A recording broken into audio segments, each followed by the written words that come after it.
Aga. Es nevaru. Varbūt aiziem nopūst to.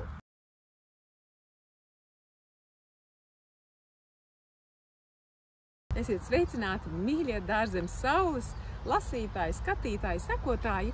Un šodien mēs parunāsim par ļoti jūtīgu tēmu, kā iestādīt magnoliju. Un vai vispār viņas ir Latvijas apstākļiem, un kāpēc vienam vai otram viņi var arī nesanākt un neziedēt. Kāds ir iemesls? Lai saprastu šī auga raksturu, tev vispirms ir jāsaprot, kāds ir šī auga ģenētiskais kods, ka viņa tūkstošiem, pat miljoniem gadu ir augusi meža vidē. Viņi ir meža augs.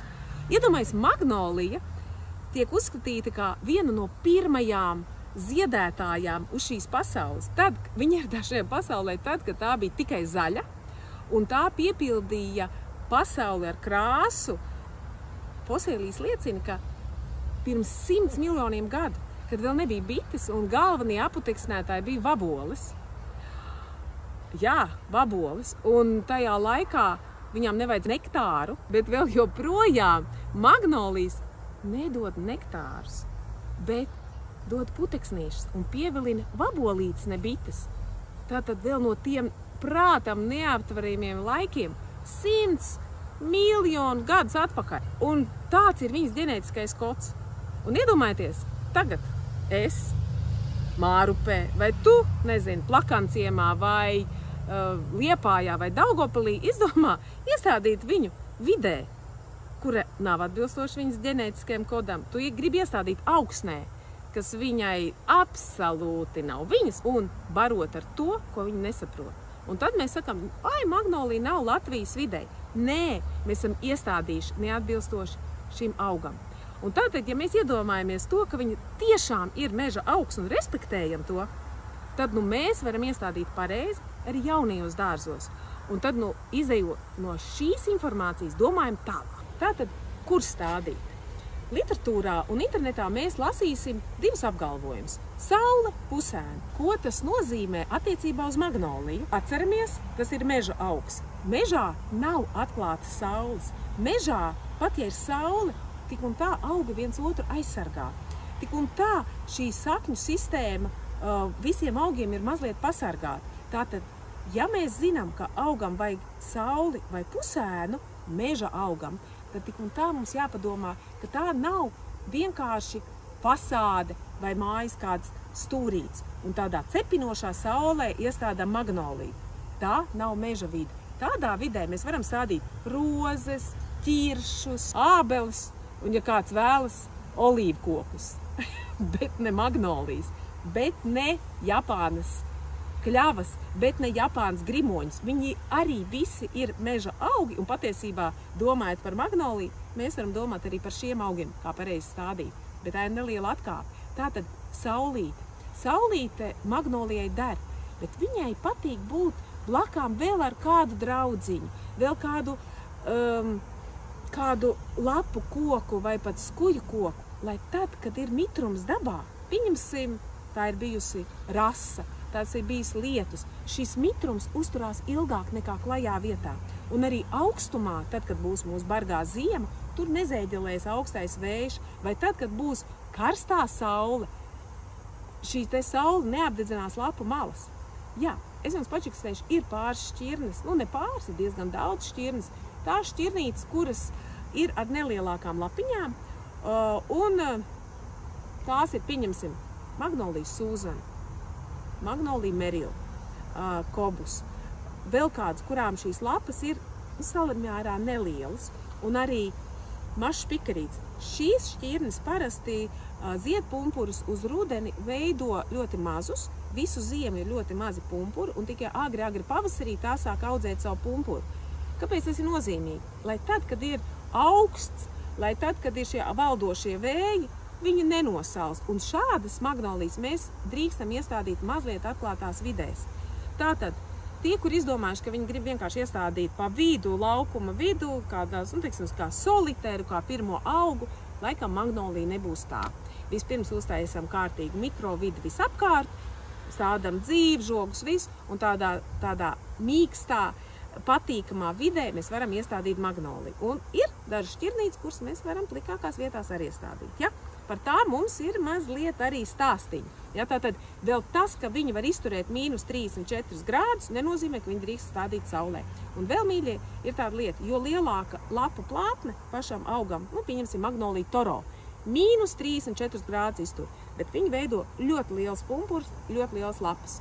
Vai Magnolija Nigra, Liliflora Nigra, viņi jutīsies pusēnā labāk. Magnolija jutīsies pusēnā labāk vispār, ja nu kas. Tātad zinām, saule atšķirās Magnolijai un, pieņemsim, citiem augiem. Kāda augsne ir piemērota Magnolijai? Atkal domājam līdzi. Meža augsne, viegla, vai ne? Drenējoša, ūdens ātri aiziet. Vai tukša? Vai nabadzīga? Vai kāda viņa ir? Kāda ir reāli meža zeme? Meža zeme, ja tā ir skujkoku zeme, tad tā ir mazliet citādāka nekā tā ir lapu koku meža zeme. Lapu koki, ko dara? Viņi nomet savas lapas, un tās ir trūdvielas, kas ir diezgan bagātas. Tātad šim lapu kokam vajag drenējošu, vieglu, bet samērā bagātu zemi un noteikti dzīvu. Kā jebkuram augam vajag dzīvu augsni. Bet kas notiek mūsu jaunajos dārzos? Mēs atvedam no karjeras sijātu augsni, melnu. Viņa taču ir laba jauna augsne, es taču par viņu samaksāju. Bet tas nenozīmē, ka viņa ir dzīva, viņa nenozīmē, ka ir bagāta. Un visdrīzāk mēs pat nezinām, kāda ir. Un bieži vien man saka, atbrauciet, paskatieties. Ja? Un paskatīties neko nevar. Mēs, protams, neņemam analīzi, kas varbūt būtu jādara un tā tālāk, bet ne par to ir stāsts. Par to, ka ja mums nav ierīkots un sens dārs, tad visdrīzāk mūsu augsne nebūs ne drenējoša, ne bagāta, ne dzīva. Ja? Un tātad augsni mēs sagatavosim atbilstoši meža augam. Kāda ir jūsu dārza teritorija? Ja tā ir mālaina, tad māls, viņš nav drenējošs, viņš nav viegls. Viņš varbūt ir dzīves, viņš varbūt ir kaut kur arī bagāts. Ja? Bet mums būs jāpanāk tā, lai šī stādvieta būtu mežam līdzīga, un mālam tur daudz nav vietas. Ja? Savukārt, ja jūsu augsne dārzā ir purvaina, tad arī tas nav īsti Magnolijai. Tātad arī tur mēs veidosim tā, lai šis augs, pieņemsim, vai arī, kāpa, viss aiziet prom, bet dzīvības tur ir maz. Ja? Tātad, ja tā ir stādbedre, kur mēs veidojam mālainā vietā, tad pat mazam augam, ja mēs runājam par lielumu, ja, tad pat šitik mazam augam stādu vietai būtu jātais nevis 20 cm, 15 lielāk, bet vismaz, es nezinu, 2 sprīži platāka un tā dziļāka, ja, tāda milzīga bedra jātaisa, kurā mēs nodrošinām, lai lejā būtu arī drenāža, lai pirmos 5 gadus šim mazajam augam būtu šī meža vide, pēc tam viņš izcīnīs savu dzīvi. Ja? Un ja tas ir koks lielāks, arī viņam ir jāveido ar vien lielāku bedru. Ja tā ir kāpa jūsu augsne, tad jums būs jāiemācās jūsu augsnē veidot bedrītes apakšā māla bļodiņas no māla, mīcīsiet māliņu, liksiet tāds māla iedobīts, lai ūdens neaiziet uzreiz projām. Jo Magnolija, kā meža augs, kas notiek mežā? Mežā ūdens uzturās. Viņš ir mazliet mitrums. Viņš nav tā. Līdz ar to Magnolija nedrīkst ne aizkaltēt, ne pārliet. Ja?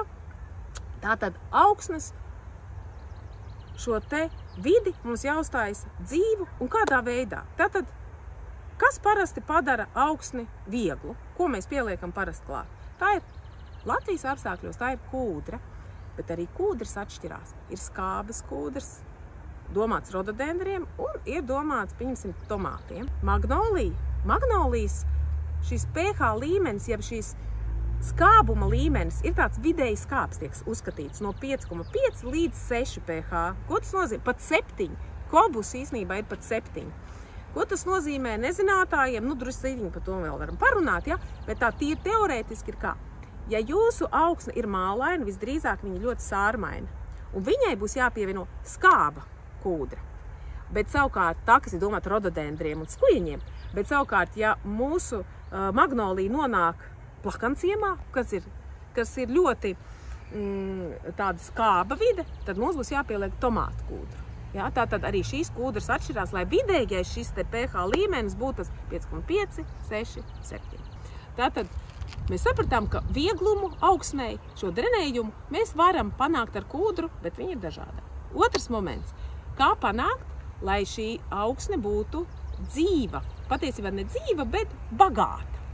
Bagātību nozīmē, ka tur jābūt ir organikai. Ar ko mēs dabūnam organiku? To mēs zinām, ka tie ir kūtsmēsli, tā ir vai arī komposts, kūtsmēslu granuliņas. Tā ir ēdamā lieta, ja? Vai arī vermi komposts, tas ir slieku kompostiņš. Arī tie atšķirās, jo kompostam ir mazāk, sārmains viņš, bet kūtsmēslu ļoti var padarīt augsni sārmaini, netik skābu. Tātad, ja arī tur mums ir jāsaprot, ir šī te mazliet niansīte, ja mēs lietojam daudz kūtsmēslus, tad šī augsne var palikt pārāk sārmaini.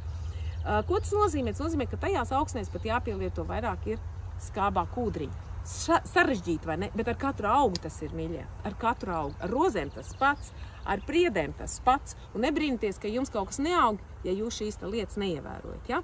Tātad, jo pH tas ir pats būtiskā, bet ēšanai viņai jāpieliek klāt. Atceramies, pavisam nezinātājiem, daudz kūtsmēslu arī neder. Veciem kūtsmēsliem jābūt ir nostāvējušiem tādi, ka nav tā smaciņa. Ja? Bet nedrīkst būt svaigiem. Un arī ar mēru. Tas ir nākamais drenējušais kūdra. Ēdiens mums ir komposts vai vermi komposts. Ja? Un tagad kā nodrošināt dzīvību. Pats šī pati organika, kas ir kūtsmēsli, viņi jau nodrošina dzīvību, bet tā kā pie iestādīšanas tur tās dzīvības var būt mazāk, jo mūsu augsnīte, kā mēs runājam, var būt pilna pat ar smagiem metāliem, ko mēs īsti neredzam uz acu un tā tālāk un tā joprojām. Tad es iesaku piepalīdzēt ar dzīvo organismu pievienošanu. Paldies Dievam, Latvijā ir pietiekami daudz uzņēmumu, kas piepalīdz atjaunot šo te augsnes struktūru. Man ļoti patīk bioefekts, un es noteikti pieliktu klāt stādbedrē bioefekta subtimix. Tur ir gan trihodermīns, gan vēl vien tur tā sēnīte, tā piepalīdzēt atjaunot šo te bioloģisko vidi. Ja mēs jūtam, ka tur varētu būt arī kaut kādas mājvaboļu kāpuri un tā tālāk, tad noteikti pievienojam arī bacilonu. Jā, bacilonu arī ir tāda nelielās kastītēs, mazam augam 200 gramu pilnīgi pietiekams. Ja? Un mazam augam vai novājinātam augam es noteikti piepalīdzētu arī, vai pēc saunas novājinātam piepalīdzētu arī ar tā paša bioefekta vitamīnu. Tam visam es klāt tomēr tāpat liktu arī regrīneru vienu teikarot uz 10 litriem, izjauktos 10 litrus un nežēlotu, pieņemsim, uz mazu stādu 5 litrus, uz lielu 10 litrus. Tas viss ātrāk atjaunot bioloģisko vidi. Tātad drenējoša, bagāta, viegla, dzīva augsne. Par visām receptītēm, kā uzlabot augsni, kā viņu padarīt dzīvi, protams, vēl ir daudz dažādi varianti un izmantojiet tos. Cita liek klāt arī skuiņas, ja? Labāk pat tās ir lapekļu skuiņas. Tā saka Aivars Zondbergs, ja? Bet arī tad, ja mēs zinām, ka tās nav slimas. Ja? Tāpat kā kompostā mēs neliekam neko slimu. Redzam, ir slimības pazīmes, mēs viņu tā kā neizmantojam. Ja nav slimības pazīmes, liekam mūsu stādbedrītē. Attiecībā uz magnolijām es gan teiktu tā. Uzmanieties ļoti lietot mākslīgos minerālu mēslojumus tad, kad viņš ir nonācis pie jums dārzā. Ja jūs īsti nesaprotat, kā viņus lietot un tā nav jūsu profesija, tad visdrīzāk jūs visu sabeigsiet ar šo te pasākumu. Ja? Un mēs visu laiku runājam par to dzīva augsni, dzīva augsni, dzīva augsni. Un kāds nelaimes notiek. Cilvēks visu ir izdarījis, salīdz uz trihodermīnus un visas šīs te bioloģiskās vielas un ieraug kaut kādu kukainīti vai kaut kādu mājvaboļu kāpuriņu un skrien pāri ar precēnīšu vai pret kukaiņu līdzekļiem, apstrādā ķīmiskajiem un iznīcina pilnīgi visu. Jo saprotiet, ka šie ķīmiskie līdzekļi, ar ko apstrādā ar profesionālām apliecībām, viņi izdezinficē visu. Un jums būs pa jaunam jācīnās atkal, lai atjaunot organisko vidi meža augam. Stādīšana. Sakņu kakliņam ir jābūt obligāti vaļā. Nezinātājs, šis ir sakņu kakliņš. Šeit ir visam jābūt vaļā. Un pirmai sakņu sistēmiņai jābūt ir uz augšu. Magnolijai vispār ir raksturīga augšējā sakņu sistēma. Cik liela tā ir lielam augam, tas ir vienkārši neaptverami. Tā iet visa pa augšpusi. Bet tā kā viņi iet pa augšpusi, un mežā mēs zinām, ka viņi visdrīzāk būtu viņai uzkrituši lapiņas virsū, un ja viņa atrodas mums saulītē, tad tāpat mums mazliet ir mulčiņi jāuzliek. Mēs nedrīkstam viņu turēt ļoti pliku, jo viņi var apdegt. Un te ir jautājums par šo plēvi, nezāļu plēvi, melno plēvi. Es esmu izdarījis ļoti nepareizu lietu. Es esmu iestādījusi augu, kuram ir sakņu sistēma, augšējā sakņu sistēma, zem šīs te, lūk, plēvis. Es viņu ņemšu nost. Kāpēc es to ņemšu? Jo ar laiku, kas notiek, viņa iet augšējā sakņu sistēmiņa ir kā augšiet, un viņa zem tās plēvītes sāk, zem plēvītes lielāks mitrums. Un viņa pa to augšpusīt visu laiku meklēs barības vielas un mitrumu. Un nekad īsti neizveidos dziļo sakņu sistēmu. Pat ja izveidos, šī sakņu sistēmiņa pa augšu visu laiku būs pakļauta apsalšanai, apkaršanai un vēl arī dažādām, mazām puvītēm, jo zem tās plēves nekā laba nav. Es, lai šo skaisto magnoliju izaudzētu lielu, ņemšu geotekstilu nost. Un vislielākais ļaunums mūsu magnolijai ir, ja mēs viņu iestādīsim šādi, apakšā vēl te būtu geotekstils un pa virsmu akmeņi, tā ir viņai nāve. Dažu gadu laikā viņa vienkārši sāks mocīties. Mežā mēs neko tādu dzīvē neredzam. Nedaram pāri augiem ar akmeņiem, ar šīm te plēvēm, augiem, kuriem pēc dabas tas nav paredzēts. Jā, varbūt jukām un lavandām varbūt kaut kādām dažām kalnu priedēm, bet katrā gadījumā ne meža augiem. Sarunājuši? Laistīšana. Viens no sāpīgākajiem jautājumiem. Mūžīgais jautājums. Cilvēki grib precīzu recepti. Cik tad litrus? Kā mēs varam pateikt litrus, millīši? Atkal domājam, meža augs. Meža augs nekad neizkalst. Viņš vienmēr atrodas mitrā stāvoklī. Un lapu kokam, kāda ir magnolija, viņam vajag ļoti daudz ūdens, bet pie saknēm nedrīkst uzturēties ūdens. Viņam ir jāiziet prom, bet viņi nedrīkst izkalst nevienu dienu. Tieši tāpat kā rododendrs ir mitrummīlis, bet viņš nedrīkst izkalst nevienu dienu. Un magnolija mēs paši šādā veidā aizlaidām bojām izturīgākās šķirnes, jo pagājušajā gadā vienkārši bija šī te agroplēve apakšā, šīs te pretnezāļu plēve, bet tas nebūtu tik traki. Mēs viņus aizkaltējam. Un vēl sabēru ķīmiskos minerālu mēslojumus. Labi, kāda starpība? Kas to darīja? Gribu attaisnoties, ja? Sabērām. Apdedzinājām, lapas apdega, aizkalta. Un visizturīgākā šķirne vienkārši pavasarī nemostās. Aizkaltēts, nopūdēts, apdedzināts.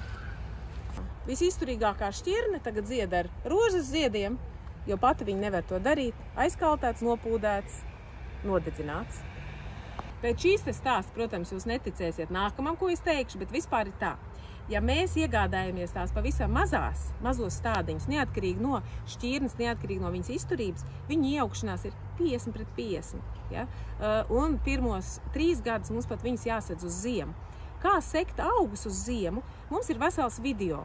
Te mums ir tas stāsts, ka mums ir noteikti mazos augus ir jāsedz visa sakņu sistēma, kārtīgi uzbaram spaini vai pat 2 kūdras, tad, kad jau lapiņas nav, un pašu arī augu uztaisam kā tādu mazu vigvamu, kuram uzliekam vai nu tās ir kā rozes, vai nu tie ir egļuzāri, vai 2 kārtās agroplēvi. Bet tā kā mēs tajā video rādām, bet nevis tinam šitā riņķī kā tādu stabiņu, mums ir jāpieņem pēc iespējas vairāk ir augsnes, jo plašāk paņemsim, jo labāk. Kaut vai 3 stādus aptveriet vienā siltumnīciņā, jo augsne ir vienīgais siltuma avots. Tātad apsedzam saknes un taisam siltumnīciņas. Lielos augus pavisam, kas ir pat lielos šajā gadā iestādīts, mēs droši varam nesekt. Mēs sedzam tikai sakņu sistēmu, šo augšējo sakņu sistēmu jūtīgo. Kārtīgi uzbaram pāris tāds riktīgs, tad kārtīgi uzliebēriet 15-20 cm, pat mazāk. Mēs esam redzējuši, ka magnolijas aptina arī, un arī augus aptina šādi te kā tādā stabiņā. To mēs darām tikai tad, ja mēs zinām, ka tur ir caurvējš, un mūsu uzdevums ir aizsargāt pumpurus. Jā, par pumpuriem. Starp citu par pumpuriem. Viņi tiešām izveido pumpurus rudenī, visu ziemu šie te pumpuri ir, un kā mēs zinām, ka ir šķirnītes, kuras ir mazāk, lielākas. Ja caurvējš ir, tad ir vietas, kur mums šata to ir jāizdara un jāizsargā. Bet patiesībā mums jāstāv tādā vietā, kur mums to nevajadzētu darīt, tas ir viens, bet pirmos 3 gadus mēs pie šīm visām jauniestādītām magnolijām, mazām vai lielām, iznākam saliet tad, kad ir ārā naktī mīnus, bet dienā mazais plusiņš. Kāpēc? Pumpurs sāk briest, viņam nav ūdentiņš, ko pabarot, un viņš vienkārši tos pumpurus nomet. Nezied, lapas skaistas viss, bet nezied. Negribam pazaudēt pumpurus, saņemamies, sekojam Facebookā, paskamies, kad tad jālaist, un tas ir diezgan agrs šokējošs laiks. Tas nav pēc kalendāra, tas ir naktis, varbūt tur kaut kādi pat -7 un 5, dienā +5, +7, saule aizņem kārtīgi salaistīt. Tas nekas, ka ir sasalums, ja? Un ļoti biežais jautājums, kāpēc man magnolija nezied? Pirmkārt, izpildam visu to, ko runājam iepriekš. Dzīvā zeme, drēnojoša un tā tālāk, un joprojām dzīve ar mikroorganismiem, un tas jau būs labi. Bieži vien šis iemesls ir tādēļ, ka pati šķirnīte vēl nav gatava ziedēt. Pieņemsim, kobus iesēdz no sēkliņas var ziedēt tikai 15. gadā, un tā tālāk un joprojām. Bet lielākoties ir cits iemesls. Kā mēs runājam, magnolijas aizmet savu ziedpumpurus vasaras vidū, vasaras beigās. Un ir šķirnes, kuras zied pat 3 reizes gadā. March till frost, pat kameo. Sūzana izturīgā zied 2 reizes gadā, bet citiem nezied. Un visdrīzāk šī augsne, kurā ir iestādīta, viņā ir kaut kas tāds, kaut kāds salikums, un šis sinerģija neveidojas, ka nav fosfors. Lai fosfors atklātos augam un viņš varētu uzņemt un izveidot šo ziedpumpuru, bieži vien nepietiek tikai iet ar ķīmiskiem minerālu mēslojumiem, bet bieži vien pat viņš viņus neuzņem. Tad, ko es ieteiktu, tā ir arī pieredze, bioefekta subtimiks, jā, subtimiks, viņš atver auga iespēju attīstīt ziedpumpuru. Pamēģiniet šogad tiem, kuriem nesanāk, uzliet šo subtimiksu vasaras vidū, varbūt 2 un 3 reizītes. Par devām skatāties uz iepakojumiem, bet tas ir dabīgs līdzeklis, un jūs viņu noteikti var izmantot un pamēģināt. Varbūt šogad ziedēs. Un pieņemsim, ka esam pareizi iestādījuši. Visu vasaru esam laistījuši. Ziemā augs ir aizgājis skaisti guļā. Ja mēs esam šādi iestādījuši, tad mums pat nav jāber nekas uz ziemu. Viņš skaisti nobirst lapiņu, un mēs viņu piesadzam, kā mēs runājam. Un atnāca pirmais pavasars. Ar to mēs arī beigsim, jo stāsts par magnolijām noteikti turpināsim. Bet ko mums darīt pirmajā pavasarī? Kad viņu mēslot? Par laistīšanu mēs zinām, ļoti agri, bet kad mēslot? Mums tik ļoti gribas skriet uz veikalu, nopirkt visdārgākos minerālu mēslojumus un visdāsnāk viņus apbērt. Bet atturieties, tas ir meža augs. Mēs visu darījām, lai izveidot šo meža vidi. Tad turpinam to darīt arī pavasarī.